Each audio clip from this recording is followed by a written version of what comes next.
Hey, it's your boy Easy, and on today's episode of Easy Opens, we're going to be taking a look at the NECA Teenage Mutant Ninja Turtles Mirage Comics Casey Jones figure. I don't have anything to say. I was going to call everybody Pukes, but I don't know. That is on point, though. I mean, that is something he would probably say.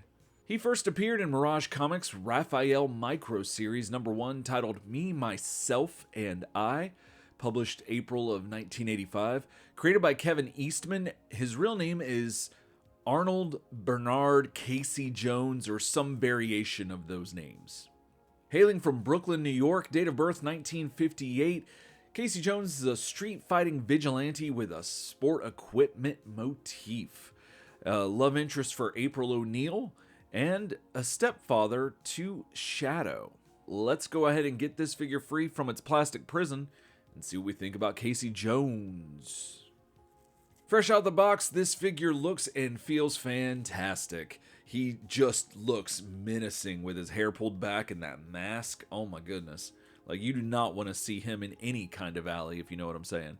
The paint, shading, and hard black lines really make this figure pop, and NECA just does such a great job with their comic figures that they just always look like they just walk right off the page. And I say I'm a big fan of that, but if that actually happened, I'd probably be freaked out, to be honest with you. But, you know, new things are scary in general. I'd probably get used to it eventually, and they'd probably be pretty cool. But then how would you get that job? Like, that'd be kind of weird for them to have to get a job, because you don't want them to sit around, and you have to take care of them. It's kind of like another pet.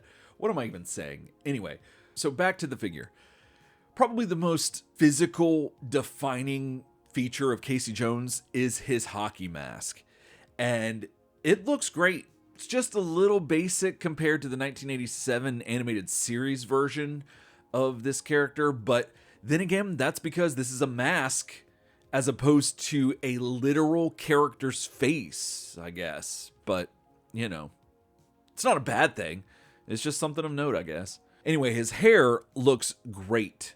I think it seems a little weird when I'm looking at it at front from like face to face, but I think that's just because it's pushed back, and maybe I just have like a distaste for my own hair being pushed back that way, so maybe I'm seeing myself in Casey Jones here, but it's still well done and it looks great.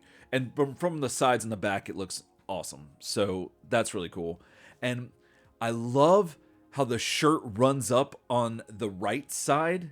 Who would have thought? But here we are. Again, NECA apparently is showing that they are adept at avoiding the strange exposed midriff issue that the Super 7 Casey Jones unfortunately could not fix. The shading on the pants is really awesome and really helps to bring this figure to life. Like, I was just not expecting that, and when I was looking at the pictures for this review, I was like, oh, that's really cool. They came out quite nice. The shoes look good too, but I'm very curious. Are those just really big laces or strips of Velcro? Let me know in the comments, because Velcro seems more like Casey's speed, though. Like, that seems like something like quick and easy to get on and off. It's versatile. It works. It's tried and true. And I don't know. Laces just seem like they'd get in the way. Oh, and going back to the mask, the color of it kind of blends into the color of his shirt, at least to me. Like, I know it's not the same color, but for some reason there's a weird like gradient parallel something. I don't know the words to describe it, but it could just be my own weird bias for some reason. But nevertheless, I was looking at it, and then I kind of realized that, and thought, when they release the red shirt version that they've been showing off, is that going to be the thing that's going to make me double dip? Because I don't know, that might be. So that's something to think about too. So moving on to the accessories that comes with this version of Casey Jones, you get a hockey stick, 2 baseball bats, a golf club, a brown bag to carry them all in, a maskless head, a removable mask, and 4 interchangeable hands. Alright, well, now let's take a look at the articulation you're going to get out of NECA's Mirage Comics, Casey Jones. So starting at the head, you can get 360 rotation at the neck.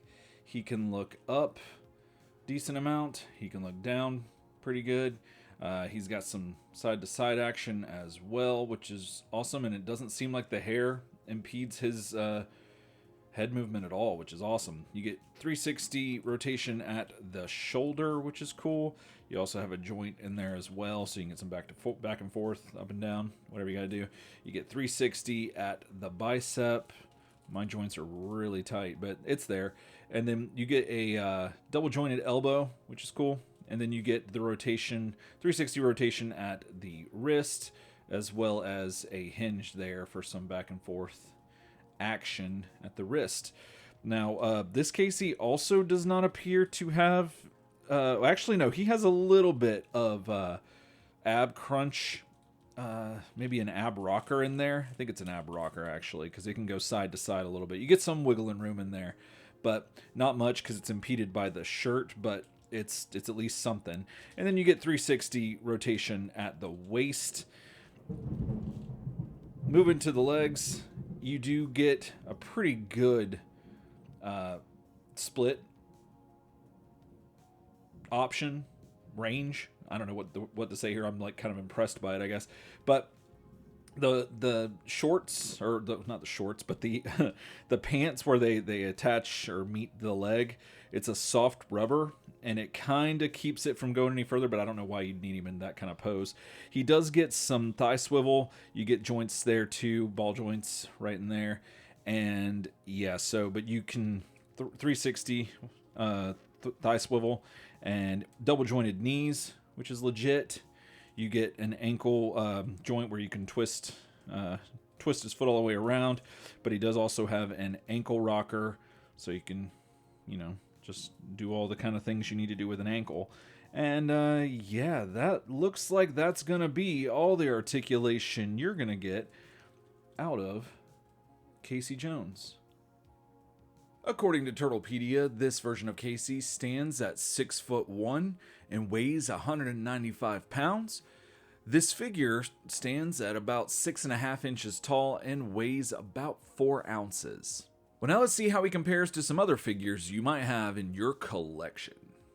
Alright, here he is with SH Figuarts Kamen Rider Thouser and Storm Collectibles Sub-Zero. Here he is with the NECA 87 animated series Shredder figure and NECA's Mirage Comics Shredder figure. Here he is with Hasbro's Marvel Legends Thing and Jada Toys Fei Long. Here he is with Jazzware's Business Peely and Figma's Marnie. Here he is with DC's McFarlane's Connect and Collect Killer Shark and Masters of the Universe Classics Merman. Here he is with a NECA 1987 animated series Foot Soldier figure and a NECA Mirage Comics Foot Soldier figure. Here he is with McFarlane's Mortal Kombat's Shao Kahn and Hasbro's Power Rangers Lightning Collection Blue Centurion. Here he is with the NECA 1987 animated series Raphael. Here he is with the NECA knockoff colored bandana Mirage Comics Raphael. Here he is with the NECA Return to New York 4-pack Raphael. Here he is with Super 7's Ultimates Raphael. Here he is with the DC Batman TMNT crossover Raphael. Here he is with NECA's April O'Neil 2.0. And here he is with NECA's 1987 animated series Casey Jones and Super 7's Ultimates Casey Jones.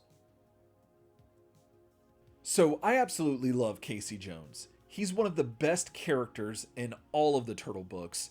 And it's kind of surprising considering that a lot of what his character is kind of like based on and kind of derived from is a stereotype of just your average adrenaline junkie that wants to be a vigilante and just bust skulls and just machismo personified and just all this stuff. And yet somehow throughout the journey of the Teenage Mutant Ninja Turtles, like, they end up making him such a cool character and giving him a lot of depth. And yeah, there's still a lot of the other stuff that are hallmarks to his character, but he brings so much to the Turtles, like, story and their family unit and everything. And it's just really cool to see how Kevin and Peter started him and wrote him going forward, and then everyone else got their hands on it and still managed to make him such a cool character and bring so much to the table. And now NECA has done such a great job bringing him from page to plastic, and hopefully he can bring that same kind of energy to our toy shelves. NECA managed to totally nail all the coolness that Kevin put on the page in the form of Casey Jones and brought it to life yet again with excellent sculpt and excellent paintwork. And I'm hard pressed to find anything I don't like about this figure. His frame is more slender than their 1987 Toon version, and the mask looks great. And I don't know, just looking at it now, I can't get over how great the paint shading on the pants and shirt are. But, like, especially the pants. I don't know, something about it. I mean, they look so good that if NECA actually made these for, you know, like, real people, I'd probably buy some myself. However, I gotta say, his front tail bulge is kind of noticeable. So I don't know if that's just how the pants are made to accentuate that, or if it's the paint. But it doesn't look bad, it's just there. Anyway, his maskless head looks very comic accurate, although I'll probably never use it, but it's just nice to have. All of his accessories look fantastic, and he looks great with them in hand. He's a little too tall and thin for the 87 and Archie figures to like mix and match with if you were trying to do that. But I think you can make him work with some Marvel Legends like Thing and possibly Wolverine, that, or I should say a Wolverine, because they tend to have like stronger like black lines on them, especially Thing's definitely got like the black wash that really makes him stand out, and that kind of can go with Casey's black lines that are drawn on him to give him the comic look. So your mileage may vary on that, but I thought it could kind of work. But he absolutely looks fantastic with the Mirage Comics Turtles figures, the Return to New York figures, the original Mirage figures, and Splinter, all the comic figures, he looks fantastic with. If I had to nitpick though, I'd say a couple more hands would have been really nice. Like definitely a pointing or outstretched hand, maybe. And again, that could be because I'm spoiled with the 87 Toon Casey having the pointing hand. And there's just something cool about having a pointing hand. Like, I don't know. I think that should just be standard with all action figures. And also just more accessories in general, like maybe another Utrom or Mouser, just to kind of like I don't know, beef the package up a little bit more. But that's just a nitpick, because overall this figure is awesome, and I am super happy to have this version represented on my shelf. So if you're looking for more New York-based action figure vigilantes, then Casey definitely fits the bill for that. If you're in the market for more action figures who show off their midriff and cool-looking sweatpants, your boy Casey wears them well. Or if you just want to finally be able to complete an early incarnation of the 80s Mirage Comics TMNT family, then look out, y'all, because Casey's coming. Well, this one's already here, but I hear the red shirt variant is on the way, so either way, Casey's coming. Alright, well that's going to do it for me today. Thanks so much for watching, and if you liked what you saw, hit that like button. If you want to see more from me, be sure to hit subscribe as well. And if you enjoy hearing me talk about Teenage Mutant Ninja Turtles, but you wish that I talked about it for like hours, and maybe had a friend talk with me about the Ninja Turtles, well then you're in luck, because here on YouTube, right at Turtle Soup Podcast, we do that. And we've been doing it for about 10 years, and we usually do it about every other Thursday here on YouTube. So if that sounds like something you would like to be a part of, be sure to head on over there and check us out. And either way, leave us a comment or write us an email, turtlesoupshow@gmail.com, and let us know what you think about Casey Jones, which one is your favorite of the versions, and if we got anything loud and wrong about Casey Jones. So until then, else time.